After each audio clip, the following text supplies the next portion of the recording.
నమస్తే, welcome to n times. నేను Bapayya. NIA enter, ఇక రావణ్కు ర్యాంపే అని చెప్పి ఈ వీడియోకి నేను ఒక టైటిల్ పెట్టాను.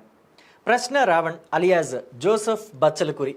ఇతని గురించి ప్రస్తుతం ఆంధ్రప్రదేశ్ రాష్ట్ర ప్రజలంతా కూడా కూలంకషంగా తెలుసుకుంటున్నారు. ఎందుకంటే ఎప్పుడైతే ఇతను అరెస్ట్ అయ్యాడు, అరెస్టు కాక ముందు వరకు, అంటే అతను అరెస్ట్ అయిన తర్వాత కూడా ఒక 4 కేసుల్లో బెయిల్ వచ్చేంత వరకు కూడా అందరూ ఏమనుకున్నారు, ప్రశ్న రావణ్ని అరెస్టు చేసింది కేవలం ఆంధ్రప్రదేశ్ ఉప ముఖ్యమంత్రి జనసేన పార్టీ అధినేత పవన్ కళ్యాణ్ను ఉద్దేశించి అనుచిత వ్యాఖ్యలు మాత్రమే చేశాడు అతను, అందుకే అతన్ని అరెస్టు చేశారు అని చెప్పి అంతా భావించారు. కానీ అది పూర్తిగా తప్పు అని తరువాత తేట తెల్లంగా తెలిసింది. ఇప్పుడు కూడా చాలామంది ప్రశ్న రావణ్ యూట్యూబ్ ఛానల్లో, అంటే ప్రశ్న అనే యూట్యూబ్ ఛానల్లో, తన యూట్యూబ్ ఛానల్లో ఎలాంటి వీడియోస్ చేశాడు, వేటి మీద చేశాడు అని చెప్పి పూర్తిగా డీటెయిల్స్తో, ఆధారాలతో సహా సోషల్ మీడియాలో పోస్టులు పెడుతున్నారు. అలాగే యూట్యూబ్లో వీడియోలు కూడా చేసి పెడుతున్నారు. అవన్నీ చూస్తే అమ్మో, ఇంత భయంకరమైన వ్యక్తి ప్రశ్న రావణ్ అని చెప్పి అందరికీ అనిపించక మానదు. అందుకే నేను అన్నాను, ఇప్పుడిప్పుడే ఆంధ్రప్రదేశ్ ప్రజలంతా కూడా ప్రశ్న రావణ్ గురించి తెలుసుకుంటున్నారు అని చెప్పేసి. అయితే మొదట్లో ఆంధ్రప్రదేశ్ ప్రజలు, ముఖ్యంగా జన సైనికులు మాత్రమే ప్రశ్న రావణ్ గురించి పోస్టులు పెడుతూ వచ్చారు. ఎందుకంటే వాళ్ళందరికీ పవన్ కళ్యాణ్ అంటే చాలా ఇష్టం కాబట్టి, జన సైనికులు పవన్ కోసం ప్రాణం పెడతారు కాబట్టి వాళ్ళు మాత్రమే పోస్టులు పెట్టారంటే నిజంగానే ప్రశ్న రావణ్ జనసేన అధినేత పవన్ కళ్యాణ్ని తిట్టాడు కాబట్టే తనని అరెస్టు చేశారేమో అని కొంతమంది భావించారు. కానీ ఇప్పుడు ప్రశ్న రావణ్కి వ్యతిరేకంగా పక్క రాష్ట్రంలో తెలంగాణలో నుంచి కూడా చాలామంది ప్రజలు అతనికి వ్యతిరేకంగా పోస్టులు పెడుతున్నారు, వీడియోలు కూడా చేస్తున్నారు. వాళ్ళకి, అంటే తెలంగాణ ప్రజలకి జనసేనకి ఎటువంటి సంబంధం లేదే, వాళ్ళు ఎందుకు పెడుతున్నారు మరి అంటే, ప్రశ్న రావణ్ దేశ సమగ్రతకు భంగం కలిగించే విధంగా, అలాగే కేంద్ర ప్రభుత్వాన్ని అస్థిరపరిచే విధంగా, అలాగే నక్సలిజాన్ని ప్రోత్సహించే విధంగా వీడియోలు చేశాడు అనే విషయం తేట తెల్లంగా అర్థమైంది. అందుకే అతని మీద ఉపా చట్టం క్రింద కేసు పెట్టారు అనేది కూడా చాలామంది ఇప్పుడిప్పుడే అర్థం చేసుకుంటున్నారు.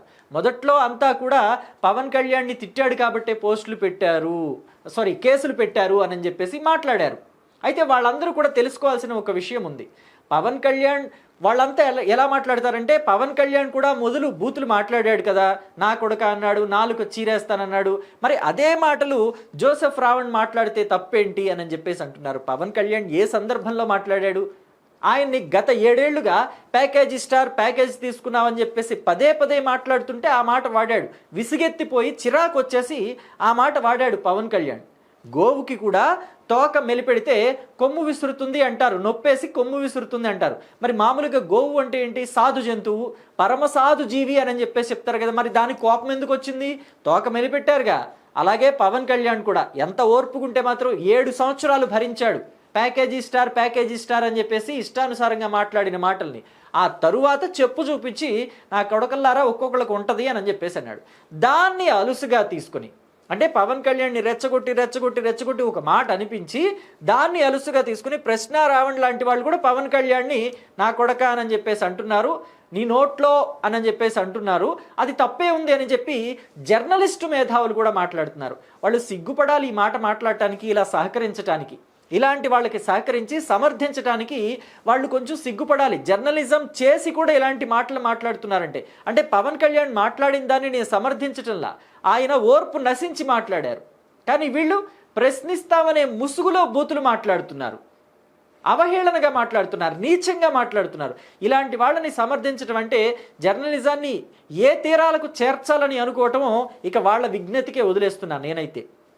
సో ఇక ఉపా చట్టం క్రిందకు వస్తే, ఈ ఉపా చట్టం దేనికి పనిచేస్తుంది, అసలు ఎందుకు ఈ ఉపా చట్టాన్ని మోపుతారు ఒక వ్యక్తి మీద? ఈ ఉపా చట్టం క్రింద కేసు ఎందుకు పెడతారంటే, నేను చెప్పాను ఆల్రెడీ ఇంతకుముందు వీడియోస్లో కూడా, మళ్ళీ ఒక్కసారి జస్ట్ టచ్ చేస్తాను.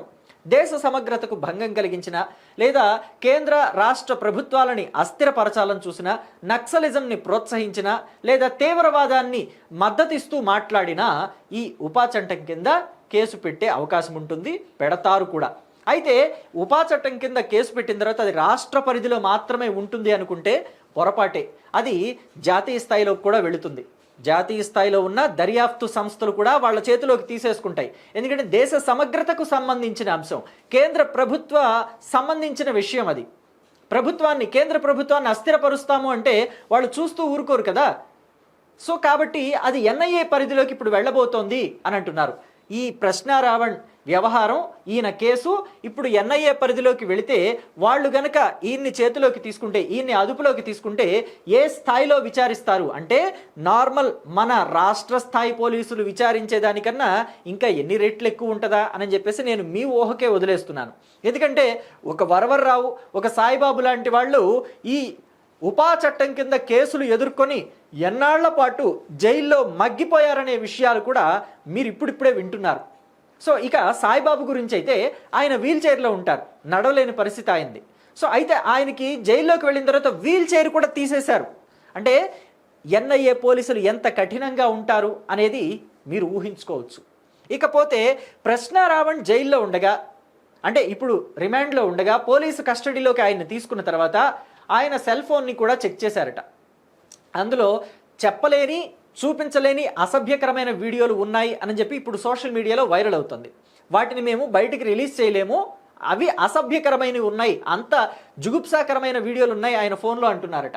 అంతేకాదు ఈయన ఛానల్కి ఫండింగ్ చేసిన వాళ్ళు ఎవరు అనేది కూడా డీటెయిల్డ్గా త్వరలోనే బయట పెడతాము అని చెప్పేసి పోలీసులు చెప్తున్నారు.